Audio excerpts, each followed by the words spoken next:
Hello, hello, bodybuilding knowledge bro people. Hello, bodybuilding knowledge bro people. It's time for a anabolic Q&A. So everybody can go ahead and ask me their anabolic steroid questions.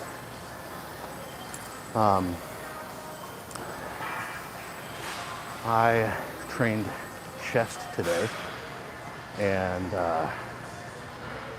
I was just talking about this on the Bodybuilder in Thailand YouTube channel the other day, is that me personally, trying my hardest natural or on 250 milligrams of test compared to me trying my hardest on cycle is that I can't compete with myself. The performance that I can do when I'm on cycle, what up John West? The performance that I can do in the gym and the amount of sets that I can do with heavy weights, the length of time that I can continue to push myself without being gassed and just, basically being worthless in the gym, when it gets to that point during your workout where it's like, this isn't doing anything anymore. The amount that I can do that when I'm on cycle, keep pushing myself and keep lifting heavy weights, not having to drop the weights during the workout.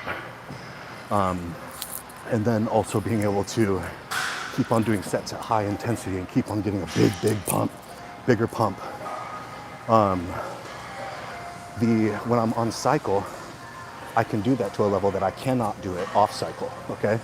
And so naturally, I know by experience that I cannot compete with my on cycle self. I know for a fact that it's impossible for me to perform the kind of workouts that I do when I'm on cycle, when I'm off cycle. Other than the fact that I just cannot do it. Also, training at that type of intensity for too long, I'll start getting injured if I'm on TRT or off cycle. And I'll feel like I'm ripping my body apart. I feel like I'm ripping my muscles apart, ripping my body apart. And then I go on cycle and, my muscles start to feel like steel cords instead of human tissue. They feel indestructible and invincible when I'm in the gym.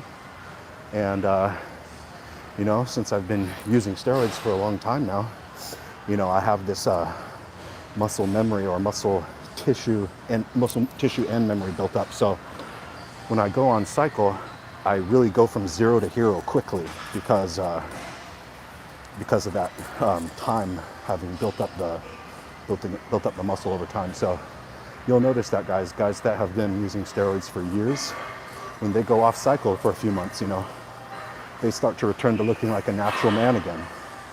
They start to look, and that happens to me, that happens with me when I go off cycle.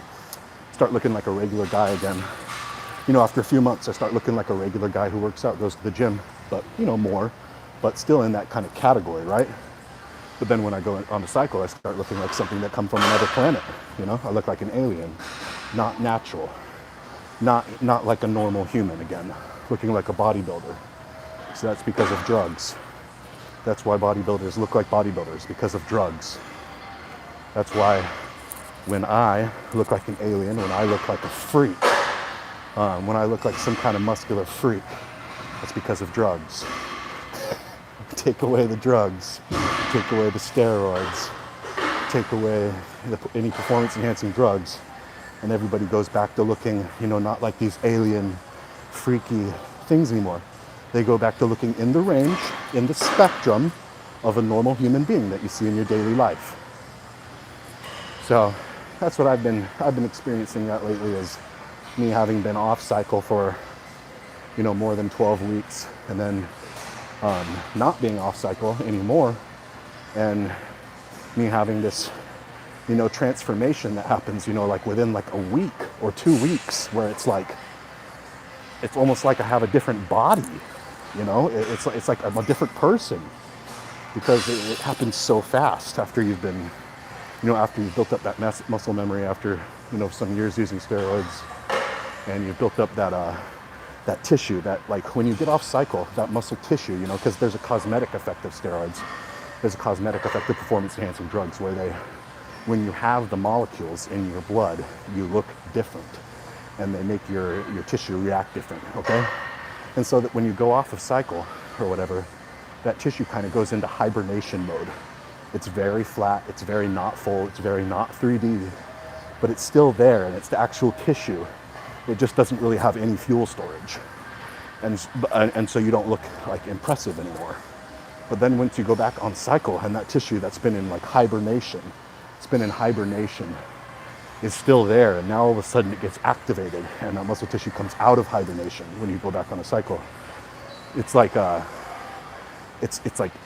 changes are so fast. It's absurd. Like, I'll just let you know right now, because it's been about 10 to 14 days where it's been about 10 days or so. Yeah, it's been about 10 days where I've been on, and it's like people are looking at me in the gym like, what the fuck?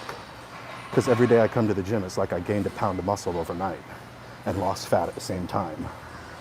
And once that accumulates over 10 days, it's just like, what the fuck?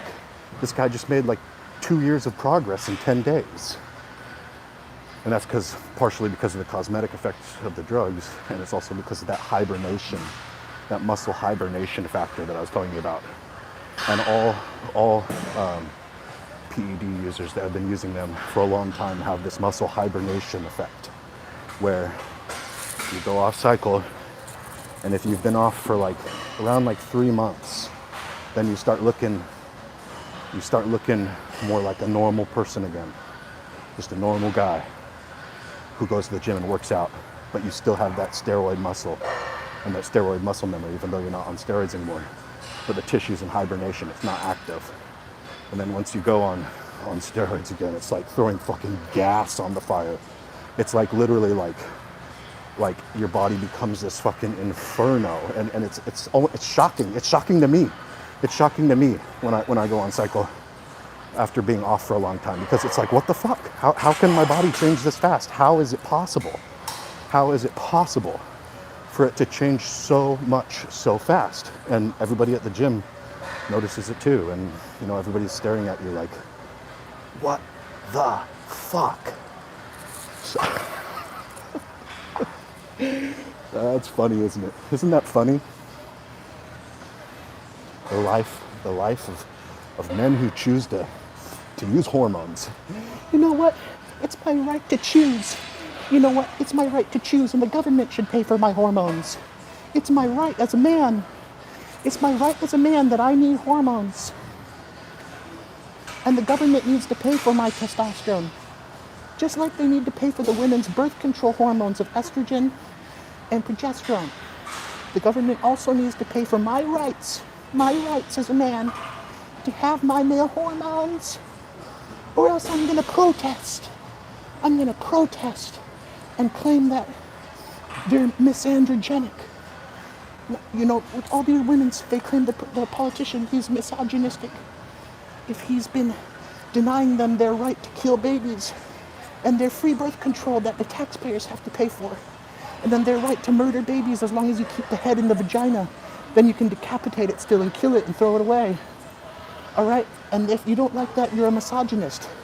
And since the government doesn't like my steroids and my testosterone, they're misandrogists. They're misandrogists. They're misandrogists. The bastards are misandrogists. All right. Ronnie Brimlow about to start your cycle on Monday. Cool. What are you going to run? If you like your testicles, Eddie, you should take HCG during your cycle, like me. I didn't use HCG during my cycle. I'd use it on and off for quite a long time over the years. And then about a year ago, I decided, hey, you know what? I don't like not shooting anything out of my dick when, or just a very small amount when it busts off, when it pops. I don't like that if it's like barely anything coming out, which steroid users not on HCG experience. And the other thing is, I don't like having small mini testicles. So I solved that problem and started taking HCG year round, and now my balls are always getting, having full-size balls that are hanging all loose, and having huge thighs as a bodybuilder. My balls are always getting in the way. I'm noticing them 24/7. I'm walking, I'm sitting, I'm trying to do my exercise, I'm trying to sit down to eat dinner, and my balls are just getting caught into my legs like 24 hours a day, man. Like 24 hours a day. Always like, noticing my balls 24/7. The life of an HCG using year-round bodybuilder on 500 IUs of HCG per week, year-round. Damn the bodybuilder from Thailand. Damn the bodybuilder in Thailand and his steroid-using, low-hanging testicles always getting in the way when he's trying to work out. Always sitting on, being careful not to sit on them, or almost sitting on them and being like, that was a close call. That was a close call, brother. Yeah, I saw a good question. Hey, Michael. Test NPP equipoise. Very cool. You should put on a lot of mass on that. It's a long-term big boy cycle. Fusion W3 asks, is Slim pills better than Metformin? No. I don't know how many times I'm going to have to mention this to you guys. Because people, people are crazy about science, okay? So people believe that science is a religion, and they believe that it can't be argued with. So here's the thing about science, is that science doesn't say the same thing that science said, 50 years ago, 20 years ago, 70 years ago, okay? Science is always changing. It's not true, it's theories, and especially studies. There's some science that's more reliable than other science, like the science of mathematics. It's very reliable. But when you get into science, like there's been studies on drugs, on pharmaceuticals, and on herbs, and on weightlifting. That science is totally bullshit, you guys. There are things that when you find out your own theories and shit like that for weightlifting and dieting and using PEDs, then you can use those studies and shit to support your theories. But those studies are so deceptive, and you're really a slave if you believe them and choose them to be scripture and try to use them in arguments like, oh, well, they said that metformin is the same powerful as berberine, and you know what, the studies said that, so you can't argue with me. It's a fact. It's a fact because I have a study that says berberine is as powerful as metformin. All right, brother. All right. Well, if you believe that, you just keep on using berberine. You just keep on using berberine, and let us big boys, let us big dogs use the metformin, okay? Let us big dogs use the metformin. You keep on using your berberine. If you believe that you and your scientific studies that show that it's as powerful as metformin, if that's your religion and you choose to take a scientific approach, all these scientists are corrupt. All these studies are corrupt. All this shit you read on the internet, so many of these scientific studies, physiological studies, biological studies, studies on drugs, they're corrupt and they're fake news, just like your politicians, just like your news. It's all controlled by the same people. It's all controlled by the elites. It's all controlled by the elites. They pay for those fucking studies to be done on those drugs and on those whatevers. They pay for them to be done. They pay off the scientists to have the outcomes that they want to have shown. It's all bullshit. It's all bullshit.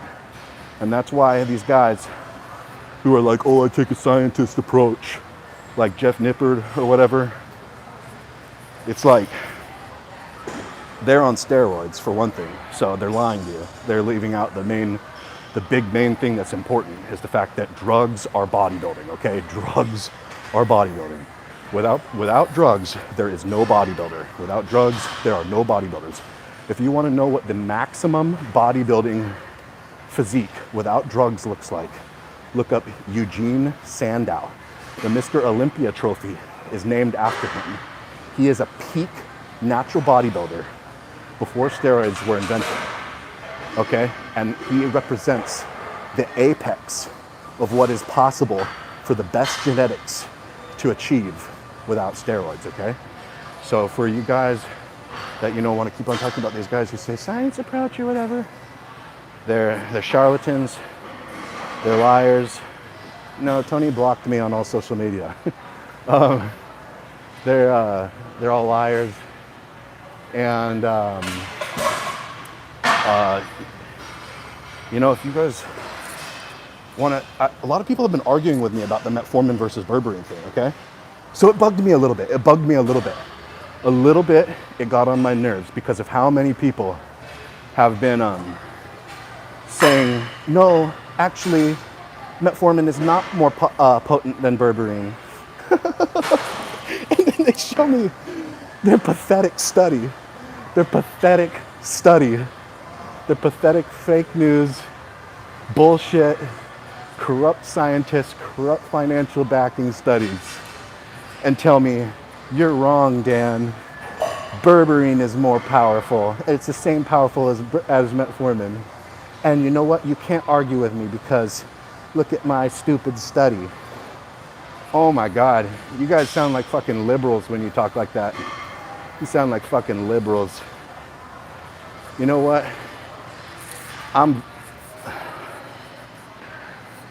You know, I talk about politics sometimes on here, and people say, why do you do that? Don't combine it. Don't combine it.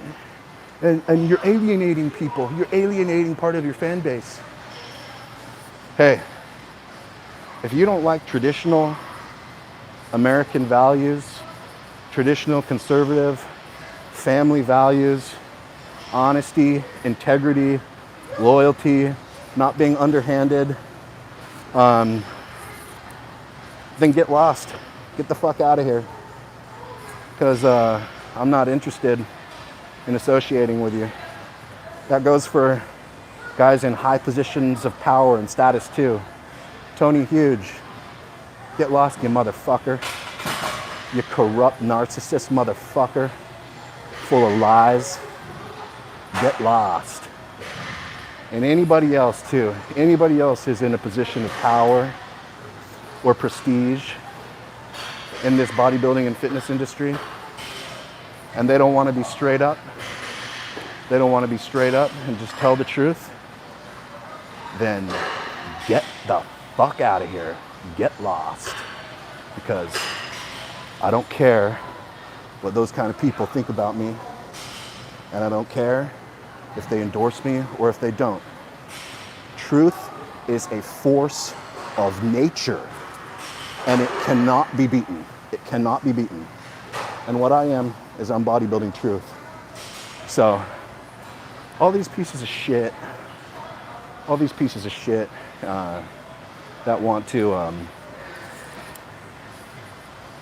say, oh, well, you can't let your opinion be known. And you need to be more neutral. You need to be more neutral. Get the fuck out of here, man. Get the fuck out of here. No. This is 100% politically incorrect channel. This channel is 100% politically incorrect. And if you don't like truth, it's going to be scathing. Because truth is like a nuclear weapon. It's a weapon of mass destruction, and you can't fight it. And that's what this channel is all about. Yeah, he's just trying to sell his products. He's just trying to sell his products. Metformin, you know what? Berberine can't even hold a candle to Metformin. It's not in the same league. It's not in the same league. If you use real Metformin, okay, you will know that what I'm saying is true. The only people who say that Berberine is more powerful than Metformin are people who have no experience. Or liars who are trying to sell their products. Those are the two people. Liars that are trying to sell their products, or people who have no experience. People who have, Metformin is super cheap. It's super cheap. And it's very powerful too. I used to use 1,000 milligrams XR Metformin on waking and before bed. And I was on that. If you guys see the freaky alien pictures of me, go to my Instagram, instagram.com/bodybuilder in Thailand, and look at some of my freakiest, most alien looking pictures where I don't look like a normal human being. If you saw a human being walking down the street looking like that, you'd be like, what the fuck? And that's exactly how people did react to me. I was on 1,000 milligrams Metformin on waking and then before bed. And it's at least, doing it that way, combined with steroids, it's at least as strong as taking 50 or 100 milligrams of Anabolic per day. and the amount of effect that it does to the way your body looks. But don't take metformin without steroids because it will reduce your natural testosterone by 50%.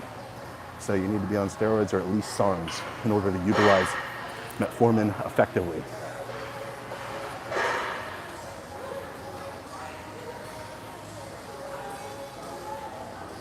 Also, the guys, so you know how I was saying that bodybuilding is all drugs, you guys, is that, you know, all these bodybuilders that, you know, are huge or look really impressive, they would be just like you if they didn't take drugs, okay? That's the difference. You go to the gym, you watch your diet, okay? The difference is that what you need to get the look you want, the look that you're trying to get, you need three things. You need the right training, the right diet, and the right supplementation. And the supplementation is the drugs, okay? And you cannot look the way that the people, just know that all of your bodybuilding idols, okay? All of your bodybuilding idols who you look up to, you want to be like them. They started out just like you, okay? A normal looking guy, a normal looking human. And they would have never made it past that. A normal looking human who looks like he goes to the gym. They would have never made it past that if they didn't utilize drugs. So know that. That's the difference between them and you. You guys both train, you both diet, you both go to the gym, but there's one more factor. They use drugs, you don't. So that's the difference, okay? And you would also look like them if you used the drugs they used, okay? Bodybuilding is drugs. Bodybuilding does not happen without drugs. If you want to see the greatest natural bodybuilder of all time, who the Mr. Olympia trophy is named after, search Eugene Sandow on Google image search so that you can see a picture of the apex of natural bodybuilding that is possible with the best genetics.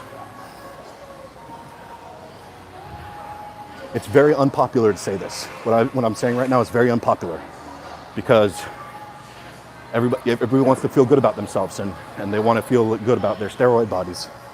And they want to make it seem like it's not drugs, you know, because then it's like, oh, well, it's not them that did it, okay?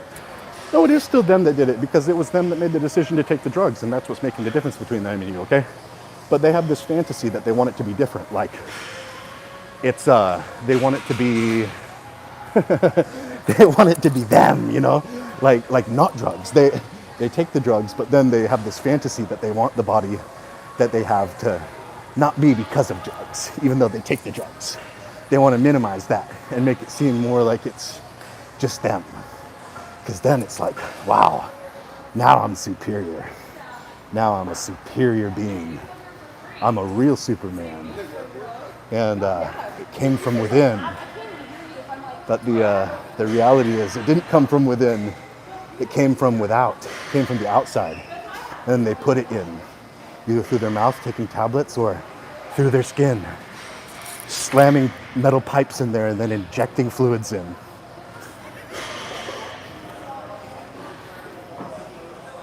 Yeah, Larry Wheels takes 150 milligrams Anadol a day. Does that make you aggressive? Let me, Clinton 1, use Superdrol at low dose, say 10 milligrams.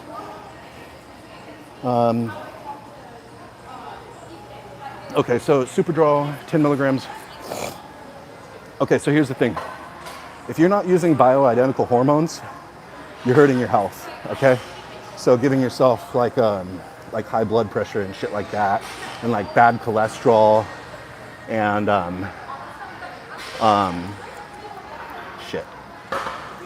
yeah, giving yourself like bad cholesterol, high blood pressure, and shit like that. A lot of other things, guys. A lot of other things. You're really destroying, you know, doing the same thing. It's not healthy to be on non-bioidentical hormones for a long time. So what you should do is, if you want to use PEDs long term, okay, is that you should be using bioidentical hormones. What does that mean? That means using only natural hormones, okay? So that would mean testosterone. That would mean growth hormone. And that's pretty much it, dude. You really shouldn't be on things other than that for long periods of time. Everyone does, lots of people do it, but it's very unhealthy, and that's the type of thing that leads to early death. So if you're concerned with your health, which I think you are, if you say, how long can I be on Superdrol for 10 milligrams? Know that when you're on the Superdrol at all, at any dosage, you're hurting your health. I love Superdrol, okay? But I'm just telling you the way it is, okay? I'm just telling you facts just so that you know what you're doing. When you're taking the Superdrol, you're hurting your body, okay? Are you hurting your body severely in a way that's gonna kill you quickly? No, you're not, okay? But you're hurting your body in a cumulative manner. So, you're also hurting your body in a cumulative manner every time you drink alcohol, or every time you get drunk, or every time you eat, a lot of junk food or something like that, right? And so the key is not accumulating huge amounts of damage over long periods of time, okay? You don't kill yourself from, eating pizza every day for a month, okay? You don't kill yourself from, getting drunk once every 2 weeks or once a month for 2 years, right? But if you're doing these activities, like eating junk food every day for 5 years, eating or drinking alcohol, 3 times a week and getting drunk 3 times a week for 5 years, then you're shortening your life. And so this is the same principles that goes on with steroid use. Is that, whenever you're using the steroids, you are hurting your health, but is it to a degree that's really gonna kill you? If you're keeping it moderate and controlled, then no. But if you get out of control and you start abusing it, it's like anything else, always being on cycle, always running things other than testosterone, stuff like that, that is gonna hurt your health. So as far as your specific question about 10 milligrams Superdrol per day and how long can you run it, you know what? You're not gonna notice any negative effects running Superdrol. You're not gonna notice, you're not gonna become sick, right? You're not gonna become sick running Superdrol 10 milligrams per day for 5 to 6 weeks, okay? I'm not a doctor, there's not medical advice, it's your choice. It is gonna harm your health somewhat to do that, but it's not gonna be in a way that's gonna be significantly different than harming your health with the other things that you may be doing, such as, drinking alcohol and getting drunk twice a week. I don't think that there's gonna be a significant difference to your health between taking Superdrol 10 milligrams per day for 6 weeks and compared to getting drunk twice a week for 6 weeks. I don't think that there's a significant difference to the negative cumulative health effects of doing that, okay? That's my opinion. That's not medical advice. Consult your doctor.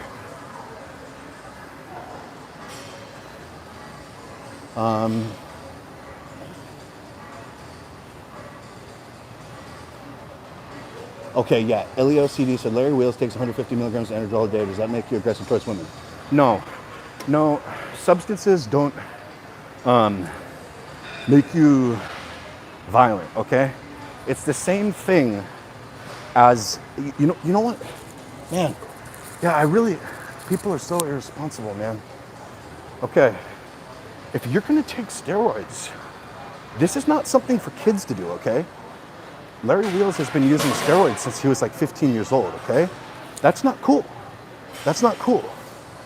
Okay, you need to be only using these as an adult who knows what they're doing and is in control, okay? Because if you give alcohol, for example, to someone who is not, in control of themselves and doesn't understand the responsibility that putting in that substance into themselves can cause massive damage to themselves and to others, can get into fights, can kill people drunk driving, things like that, can be aggressive. You have to know, and you have to be strict with yourself.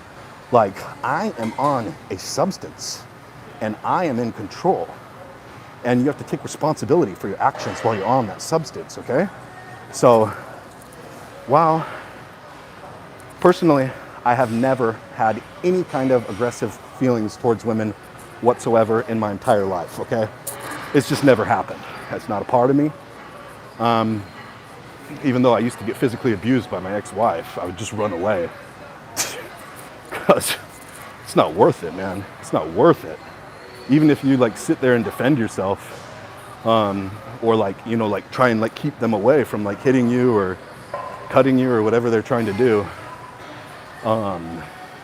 it's still you're in a situation you don't want to be in, as far as the society is skewed against you, as far as, you know, they can just go in line, like go hurt themselves or whatever, and then say that you did it or something.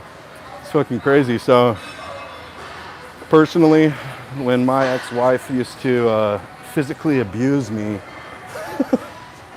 I would just run away. I would just run away. I wouldn't even stay there.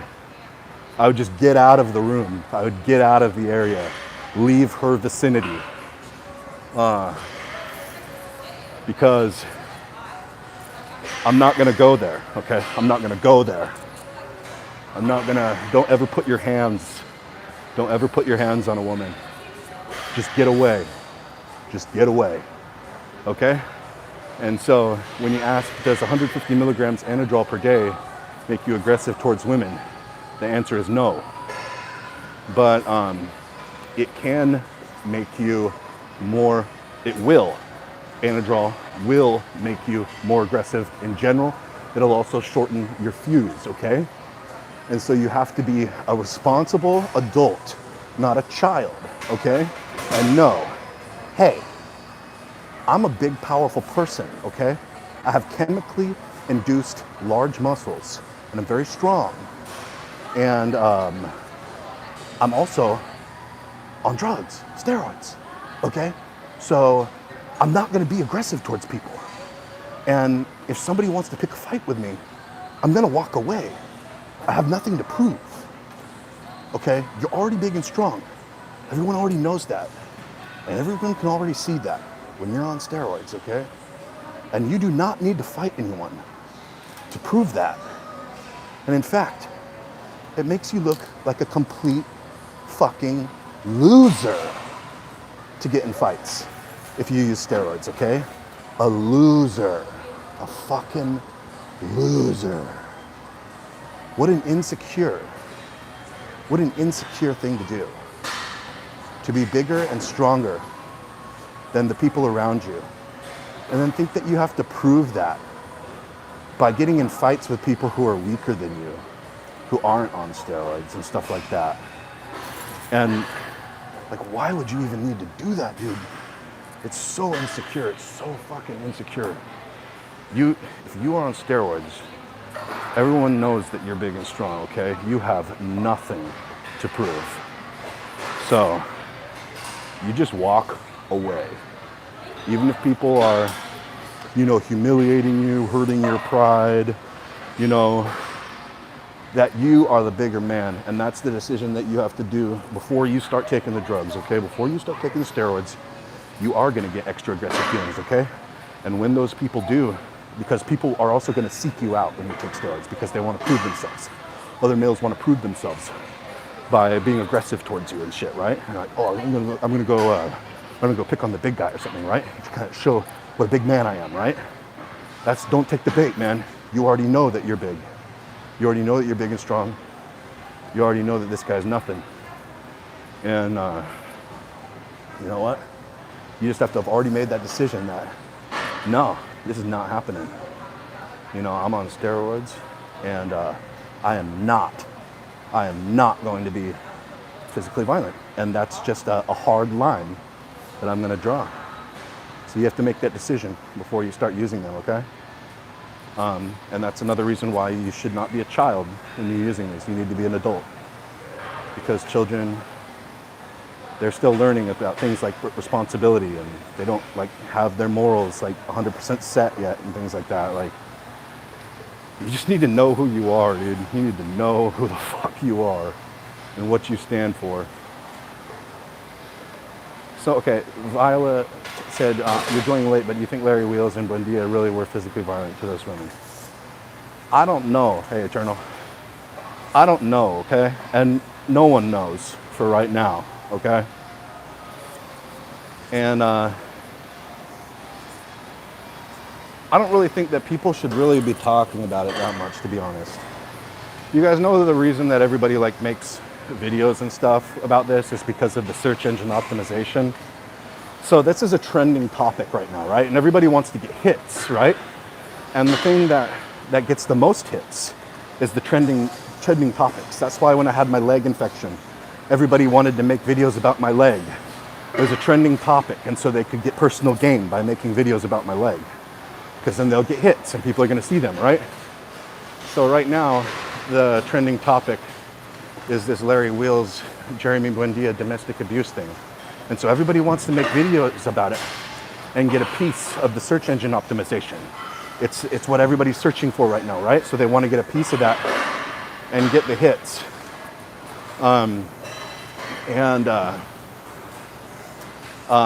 You know what? Nobody knows enough about it. So why are people talking about it? Why are people talking about it, you know? If it's their issue. And if there's not going to be more said about it, there's not enough information. It's all just speculation. That's the same thing that people were doing about my leg, is they were like speculating about it and shit. I'm not going to get involved in that, man. Man, like those guys that are like bodybuilding gossip channels and the people that like feed off of gossip and shit. What a bunch of fucking losers, dude. That's not the kind of shit that I like want my life to be. I don't want my mind to be full of that garbage. It's not this kind of stuff that I'm thinking about every day. What a bunch of fucking losers. Just let them deal with their fucking problems. Jesus.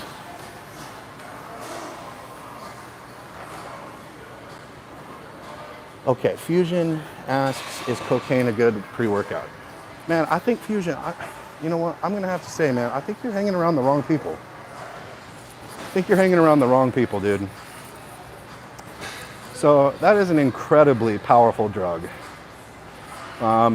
It has stimulant properties that force, it takes your body over, okay? That drug is, when you use that, is gonna take your body over. It's gonna make you behave in ways that you've never behaved before and make you think, what the fuck, a new person came out of me. But it's not like the new person that came out of you. It's just that drug. It's that drug interacting with your brain and taking over your brain and your body and your mind, okay? It's not a good thing. It's not gonna make you happy. It might make you feel good for 15 minutes or maybe even 20 minutes, and then you're gonna feel like dog shit, unless you have some more. That is one stupid ass drug, man. That is one stupid ass drug. My advice is to stay the fuck away from it and not to touch it. And absolutely, although, I'll tell you the reason why some bodybuilders use it, okay? Because since it takes your mind over, since it takes control of your body and your mind, the drug, and it will make you behave as if you were a different person. It also overrides your body's natural defenses to dieting. So people will abuse cocaine to engage in dangerous, abusive dieting to their body. And because it will overpower their need for food, and they can basically just live on the cocaine and their body fat. And it is a very powerful fat burner as well. So, yes, they will live on the cocaine and body fat to get cut up.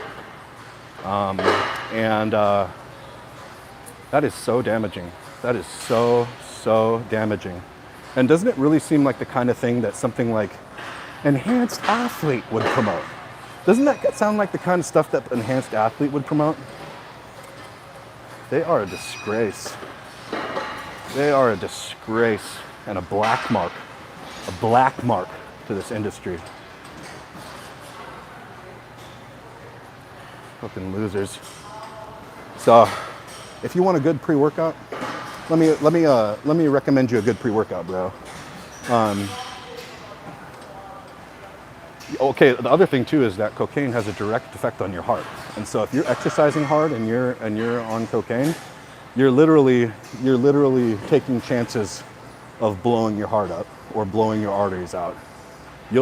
So it makes your heart beat faster and harder, and your blood pressure goes up.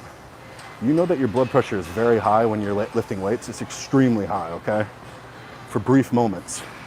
And if you're stacking that with a powerful drug that takes over your body and mind like cocaine and raises your blood pressure to obscene levels and makes your heart output be way over what it should be, you're risking, and then you're exercising on top of that, you're risking killing yourself.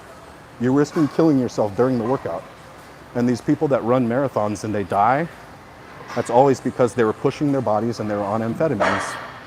So, you know, people that run marathons, you know, and they take, you know, even they take those pre-workouts, you know, like the original Jack 3D or that other stuff, Craze, and people were dying on that running marathons. It's because they were blowing their hearts up. It's because they were blowing their hearts up, okay? Don't use hardcore stimulants as pre-workouts. If you need energy for your workout, the first thing is don't be addicted to caffeine.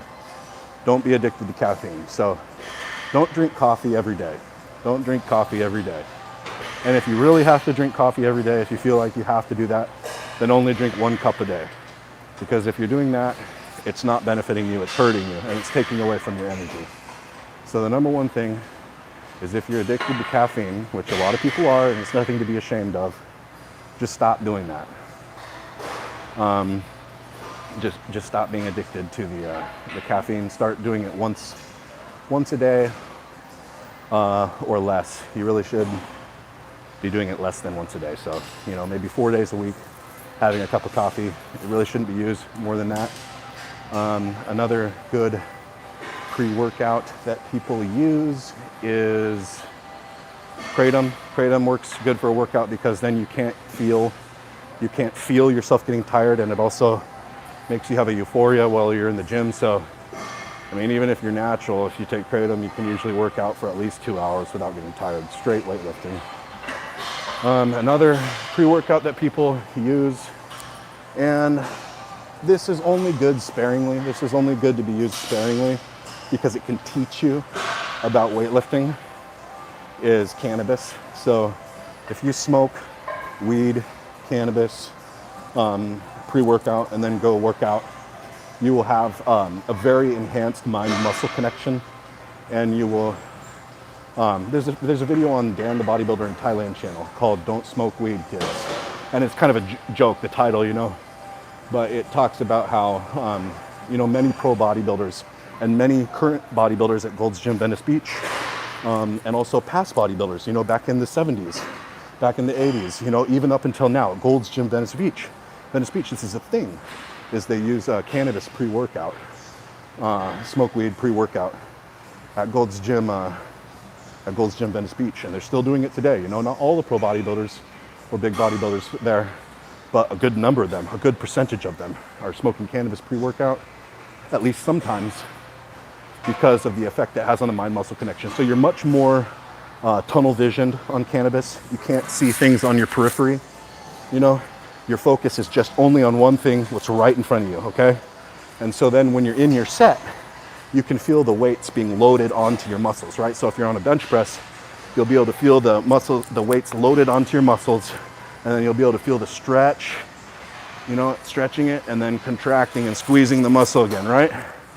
And you'll be able to feel that much more, focusing on it and feeling it, loading the weight, stretching, and then contracting, using your muscles, using a target muscle, and you can learn more about weightlifting by trying smoking weed pre-workout a few times, and weightlifting. When you'll notice things like, whoa, you know, I wasn't doing this exercise right, like I haven't been in the past, I haven't been loading it on the correct muscles. The way that I'm lifting the weights is, you know, using my joints too much, or using levers, using secondary muscles, and you can make corrections that way to your training because you're extra sensitive to the feelings the feelings of your body. You know, you're more extra sensitive. And again, this is another thing that I would not recommend doing all the time. It's definitely not something, you know, no pre-workout. You should not do any pre-workout every time before your workout. You should really be implementing this strategy of rotating different methods, because everyone has a tolerance. Every substance you use is going to have a tolerance, except for a lifestyle substance like testosterone, which is a lifestyle substance, okay? But these ones that like get you a little bit high or whatever, right? Or stoned or whatever, you know, caffeine, you know, weed, whatever. You got to be rotating them, because if you start using them every workout or every day, they're going to become shitty and they're not going to work right. They're not going to work the way that you want them to, and they're going to screw up your life. So that's why probably you're asking, you know, what's a good pre-workout? Probably because you use too much caffeine-based pre-workouts, and now something that used to work really well for you doesn't work anymore. And so you're not even getting the effect that you're using it for anymore, right? And so the solution to that is to stop using it every day. And, you know, if you really want to take something every workout, you know, if that's like a ritual that you like to do, then the strategy that you're going to have to use is you're going to have to be alternating the substance used. You can't use the same substance every day, and you can't use the same substance before every workout, because it's going to screw up your life eventually, and it's not going to give you, because of the tolerance you're going to get, it's not going to give you the effects that you're looking for. So yeah, that's with pre-workout.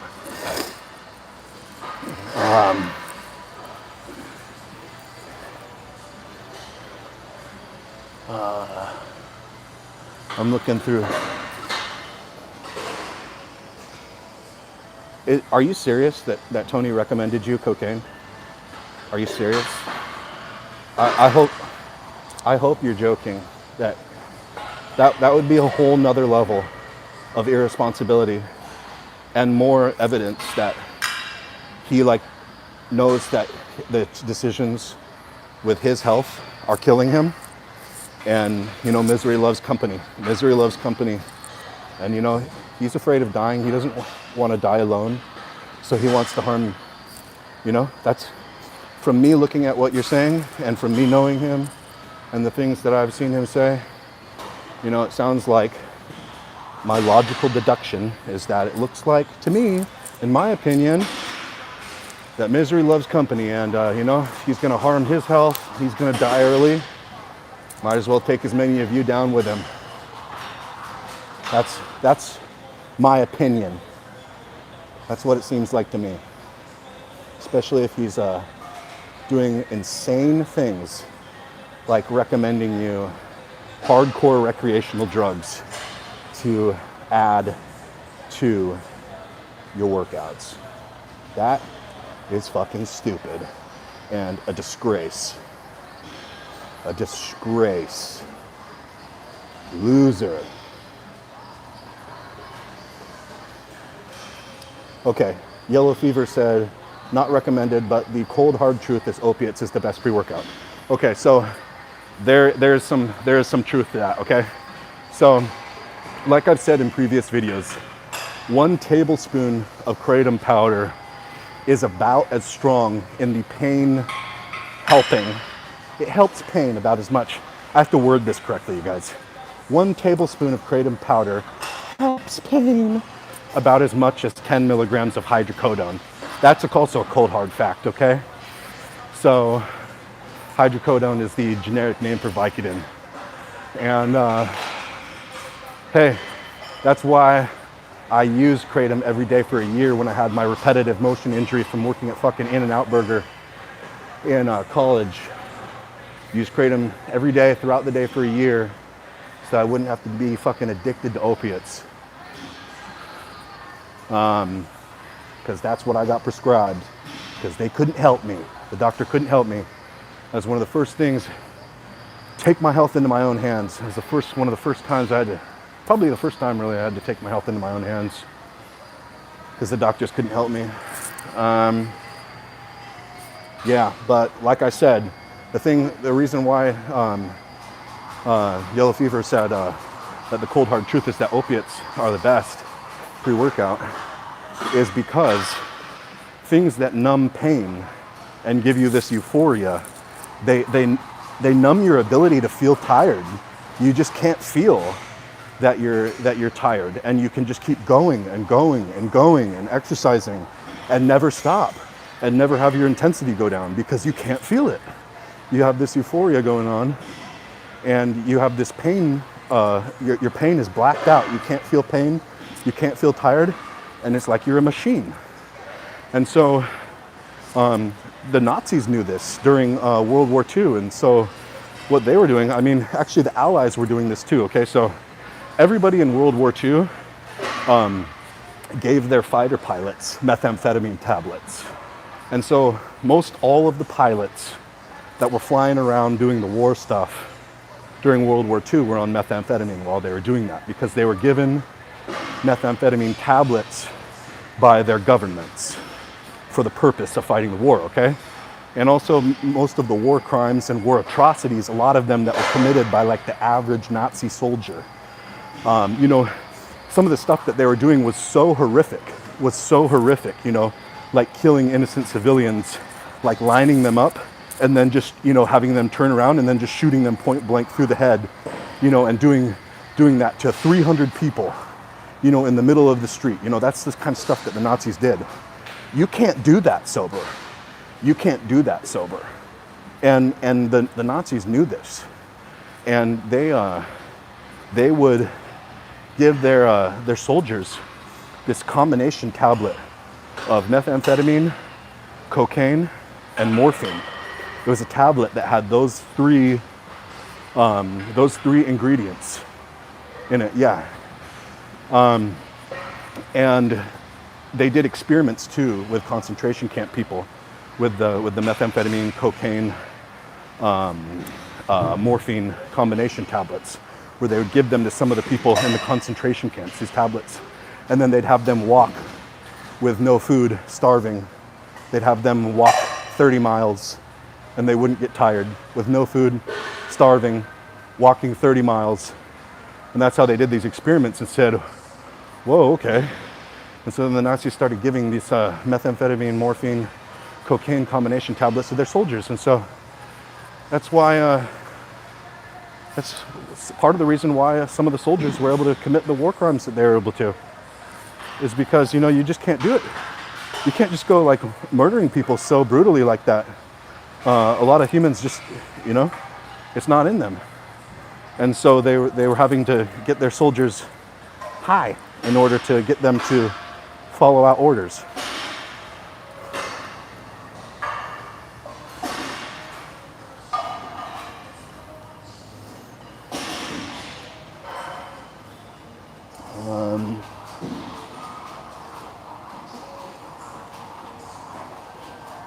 I'm looking at some of the questions.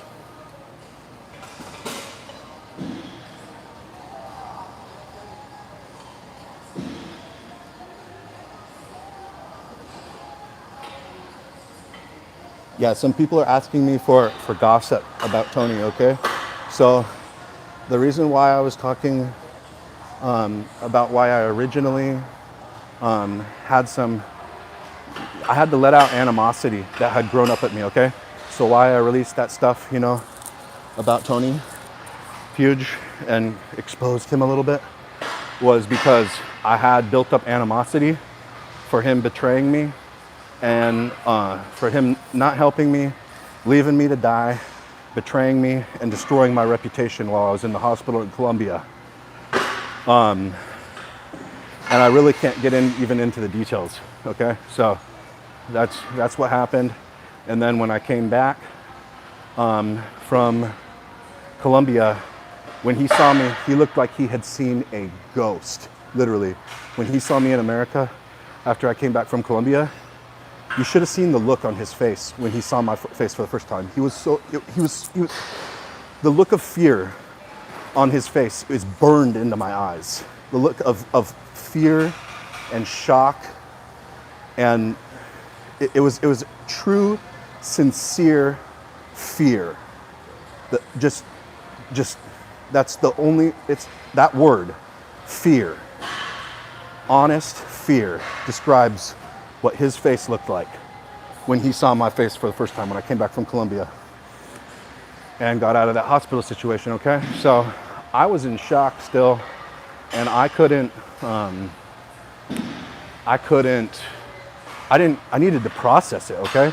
So we hung out at the LA Fit Expo, and when I was there, and when we were there hanging out, at one point, he ditched me to go hang out with Joe Piataro, who was telling me in the hospital to put a gun to my throat, pull the trigger, and I shouldn't come back, okay?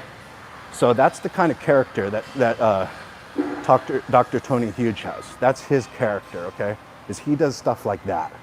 And so it took me time to process everything that happened, okay? It took me time to process everything that happened. And eventually I did process it. A lot of anger and a lot of resentment from being betrayed that I had to get out. So that was me releasing, exposing him a bit, was me releasing some of that anger out. And it's not something that I want to prolong. It's not something that I want to be doing, focusing on. It's over. It's over. That's not someone I want to have in my life. That kind of person with that kind of lack of integrity is not the kind of person that I want to be associated with or have anything to do with, ever interact with, ever talk to. Don't want that kind of filth in my life, okay? So him and me, it's over. And I'm not gonna gossip about it too. So I know that that's the popular thing to do, and that's how to get really popular on YouTube. You get a lot of views and get a lot of people talking to you. No, if you guys come here for gossip, you come to the wrong fucking channel, dude. You come to the wrong fucking channel. That's not what I'm about. That's not what this is about. I'm about helping you guys, all right? And so if we're always focusing on, being a victim and who did what to us and, why we've been at a disadvantage or why things aren't fair or why other people are, what they've done bad to us or something, that's not gonna help us. That's not gonna help us. Elio, I see that you're saying some propaganda about and brainwashing about what Tony Huge has taught you to say about him. I'm sorry that you still don't know the truth. I hope that you're not the kind of person that, glorifies being a complete degenerate, doing, the ladyboy shit, being not faithful to your women, being with prostitutes all the time, not caring about your children. One thing he said one time to me when we were in the Philippines together, and he was getting with this new girl who he just had this baby with, and he was talking about his baby, the regular baby mama Vivian, and then his child with her, and said something about, they decided that they don't want to be a part of his life anymore. And then he said, oh, well, guess we'll have to make a new child. And that shocked me, because I was like, how can you say that about your own blood, dude? Your child. How can you say that? How can you say that?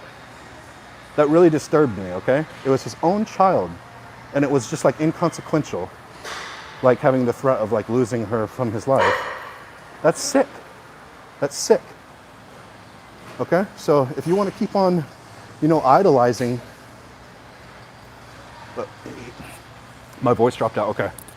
So he said when he had received something on his phone about Vivian, saying, that she wasn't going to be a part of his life anymore, and neither was his kid, Callie, he said to me, oh, well, guess I'll have to make a new family. Like it just was nothing. Like it was just nothing. Losing his baby from his life. Just didn't. And that's the kind of person he is. That's the kind of person he is. And then you look at the other kind of stuff that he did, Why does Tony lose all of his friends? Why does he lose all of his friends? All of his good friends. You know, have you noticed that? He cycles through friends. Why does he lose them? It's because he has no integrity and no loyalty.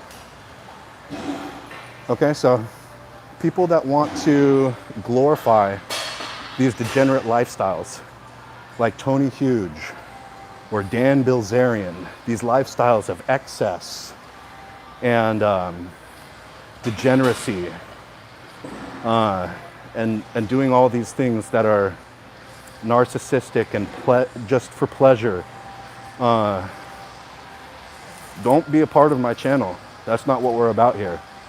That's not what we're about here. So looking up to people like that, glorifying those kinds of lifestyles and behavior, that's not what we're about here.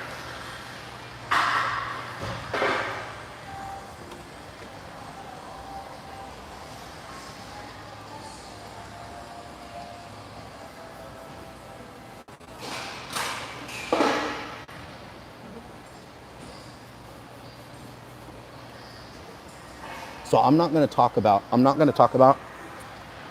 that's the last time that I'm ever going to talk about this, okay guys? So this channel is not a channel for gossip, for bodybuilding gossip, learning about who did what, trying to speculate on people and like all the little feuds and stuff that is going on. That's not what this channel is about. So that's the last time that's going to be spoke of. But I'm going to go here in a minute because I've been doing cardio, but I want to leave off on a positive note. So if 3 of you guys that are watching right now have questions about bodybuilding or about PEDs or anything, ask your questions in the comments right now, okay? Because I want to answer a few more questions and I want to leave off on a positive note.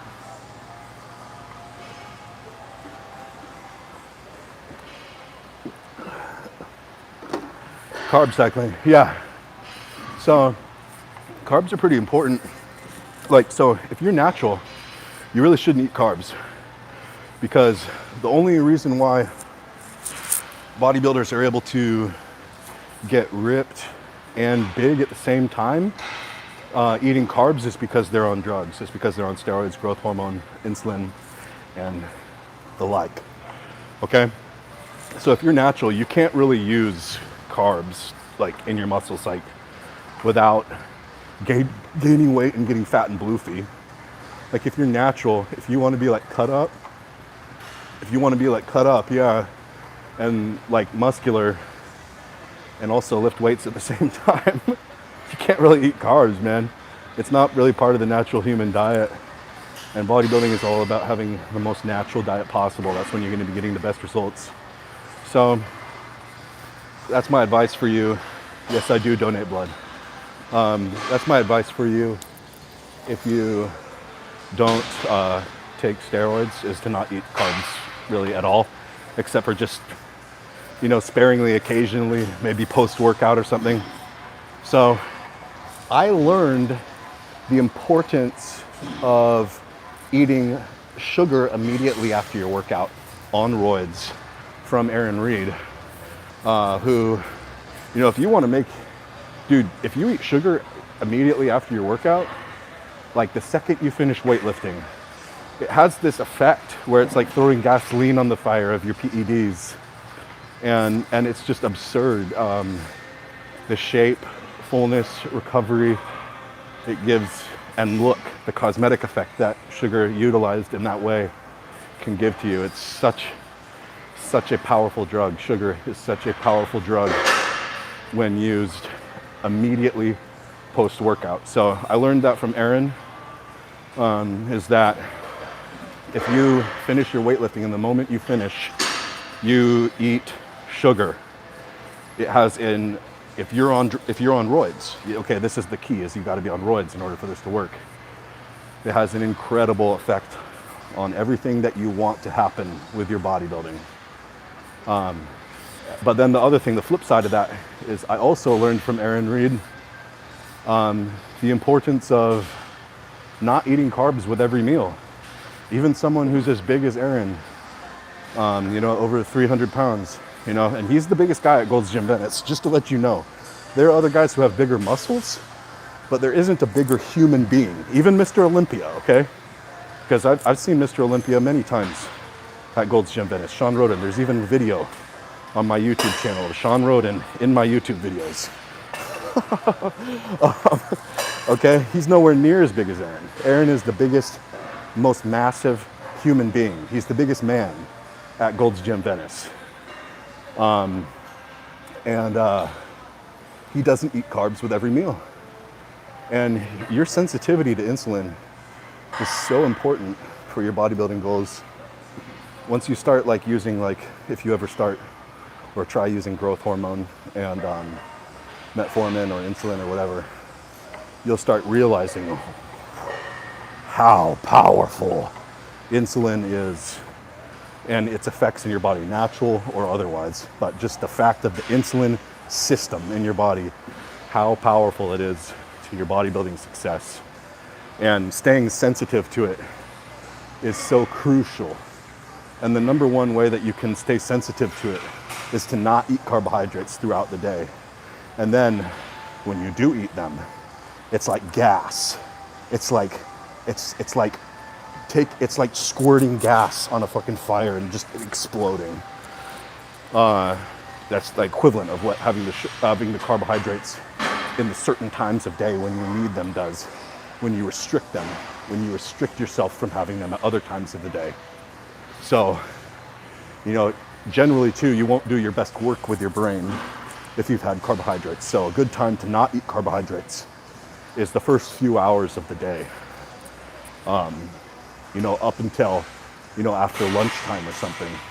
Then because they affect your brain, the insulin gives you a brain fog too. When you eat carbohydrates, you release insulin, gives you brain fog. So you'll be able to do your best mental work of the day if you wake up and don't eat carbs until lunchtime, just eat fats and proteins. And then after that, you know, you got your pre-workout meals that you're gonna be having in your lunch with the carbs, and then you got your post-workout meals with the carbs coming in. That's how you're gonna have and then, you know, right before bed too, no carbs again, you know? So you really, this is even how Aaron does it, okay? The biggest man at Gold's Gym Venice, this is even how he does it, okay? So if you have concerns about like, oh, well, I wouldn't be able to get big enough. Okay, the biggest man at Gold's Gym Venice Beach, this is how he does it. Okay, so Aaron does not eat carbs before bed. That's one thing he doesn't do. And, you know, like I'm saying, you need to use your carbs as a weapon, okay? Because carbs, the way that your body sees carbs is kind of like a drug. It sees carbs and uses them kind of like a drug. And so you need to be utilizing them in that way to prepare for your workout, to recover from your workout. And so you plug the carbs in at these times, you know, to help your bodybuilding. But you don't eat them around the clock as a food. That's not going to help you. It's going to hurt your progress. If you, somebody asks, but what if you work a physical job where you have to perform at work and at the gym? Okay, if you work a physical job, you may have different needs. If you work a physical blue-collar job, but you can work hard without carbohydrates. It's mainly a mental thing, okay? So the carbohydrates do fuel the muscle glycogen, but carbohydrates, a lot of eating it is a mental thing, where you feel, where they give you a little bit of a high. Carbohydrates get you high a little bit, but more steady, sustained energy comes from eating high amounts of fat, healthy fat. So eating large amounts of fatty meat, of red meat, is going to give you a lot more steady level, sustained energy. And then eating the carbohydrates is going to give you more energy, peaks and troughs, just in general. So, you can experiment with that. But yeah, carbohydrates kind of get you high. And you know this.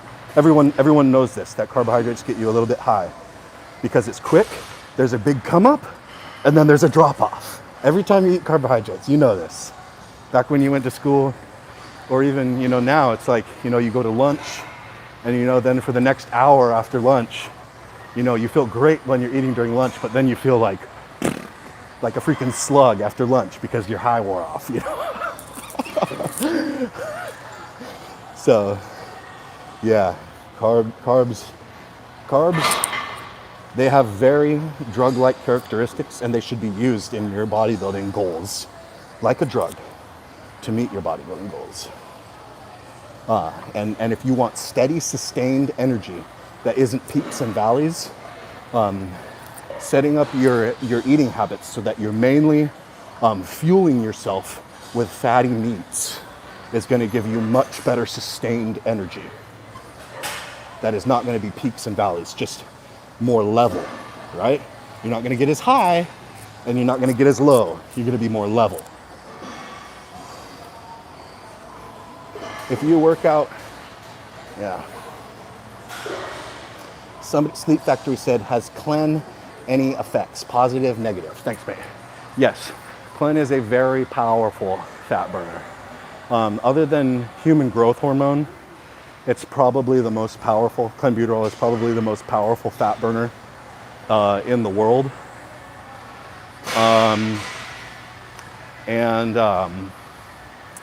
Yeah, like to some extent, just taking the tablets will burn fat. To some extent, they're not going to make you reach your goals.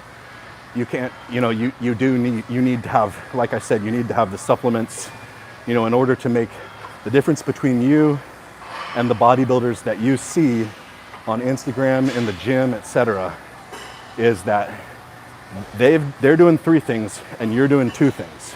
You're doing the training, you're doing the diet, but they're doing the training, the diet, and the drugs. So you need all 3, okay? You can't ever you can't say like, okay, well, I have the drugs, but I don't have the training and the diet. No, you gotta have all 3. So under those conditions, other than pharmaceutical grade human growth hormone, Clenbuterol is probably the most powerful fat burner on planet Earth. But here's the catch-22, is that it makes you feel like shit. It makes you feel like shit. Okay, it is not fun to use Clenbuterol. It's like, I can't wait for this to be over. That's what you're gonna be thinking. As soon as you start taking it, it makes you aggressive, and it makes you have a short fuse, and it's also uncomfortable, and you're shaking, you have a tremor, and your jaw's tight, and you're clenching your teeth, and you just feel angry. Clenbuterol makes you feel angry. It actually makes you feel angry. Okay, it's not fun to be on it. It's effective. It's very effective, but it is, not something I look forward to. And when I do use it, it's something where I'm counting down the days till it's over. Now, people use Clen in all kinds of dosages and durations. So the main thing that you'll notice with the effects of Clen is that your heart's gonna start pounding. You're gonna notice you feel angry or mad or upset. Your heart's gonna be pounding. It's gonna be beating a little bit faster, but it's gonna be beating harder, mainly. So the actual power of the contractile force of your heart is gonna increase. And you're gonna be feeling, you may even be able to see it. You may be able to look down at your chest and see your chest beating, your heart beating like this. And the higher dosage you go, the more those effects are present. In my opinion, a lower dose and a longer duration is the best. You know what? It's all going to come down to how long can you take it. how long can you handle it? Because like I said, it's not fun and it doesn't feel good to use it. So for me personally, 40 to 80 micrograms for 2 to 3 weeks. And then it's like, I can't take this shit anymore. Can't take this shit anymore. That's what I do.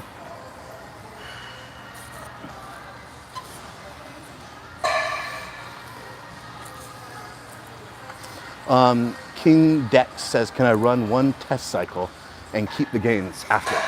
Okay, so this is what I was talking about earlier in the difference between bodybuilders and normal guys who go to the gym, is that if you're on steroids, you don't look like a normal person anymore, right? But everybody who's natural looks within the spectrum of what a normal human being looks like, or a normal human being that goes to the gym, okay?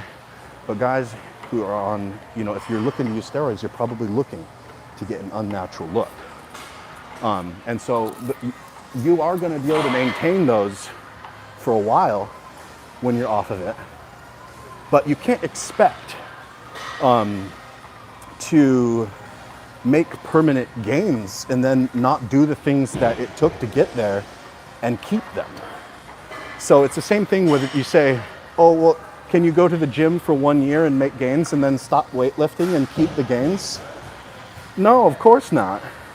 You can keep them, for a while, but, after like 3 months or so of not training anymore, those gains are going to start going away. And it's the exact same way with taking performance enhancing drugs. Yeah, you can stop taking them for up to 3 months or so. But then you're going to start going back to looking what a normal person looks like. A normal person looks like who goes to the gym and lift weights. You're going to slowly start going back towards that. That's the nature of what you're doing. You have to take the thing that it takes to look like that, or else you're not going to look like that. Yeah, that's the way it is. I think that this question, a lot of newbies are really confused about this one, and it's a really good question. And the answer is that if you work out for a year, you don't expect to keep the gains forever. If you stop working out, you're going to start, if you stop working out after working out for a year, you're going to start going slowly going back to, what you were before, when your body didn't have that stimulus. And it's the same way with taking the PEDs. You take the PEDs, how can you expect to just stop and then to all of a sudden magically maintain those gains? No, you slowly start reverting back to a normal human being again.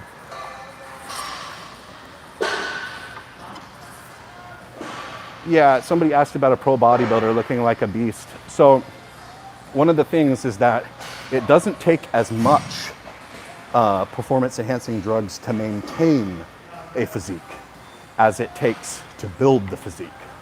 So, for example, somebody that used 2,000 milligrams of steroids to build their physique can most likely maintain that muscle that they built on 2,000 milligrams by using 500 milligrams year round, right?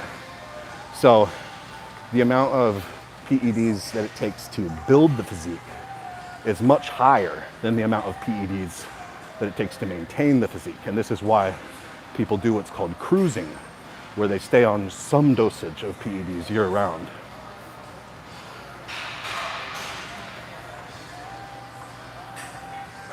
And also, another thing about Marcus Rule is that Marcus Rule used a lot of insulin, growth hormone, and IGF-1. And those chemicals change the amount of muscle cells that you have in your body. So you're born with a set number of muscle cells. And those muscle cells enlarge and shrink depending on the training and steroids that you give your body. But once you add insulin, human growth hormone, IGF-1, you're now adding muscle cells that were not in your genetic code. You're now adding those to your body. And now you have more muscle cells. So a guy that was, abusing on the level that he was, being a successful winning IFBB pro for so long, he's probably added 30% more muscle cells than he was born with. And so now he's going to have that capacity now for the rest of his life to be, having that advantage, is that he now has more.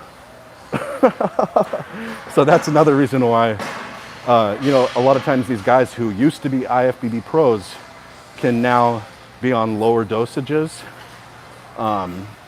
and maintain a large amount of muscle mass that there's no way they could get to that muscle mass by using those dosages that they're currently using to get there. They had to do that by using the extreme dosages of drugs for a set period of time and then later maintaining with lower dosages.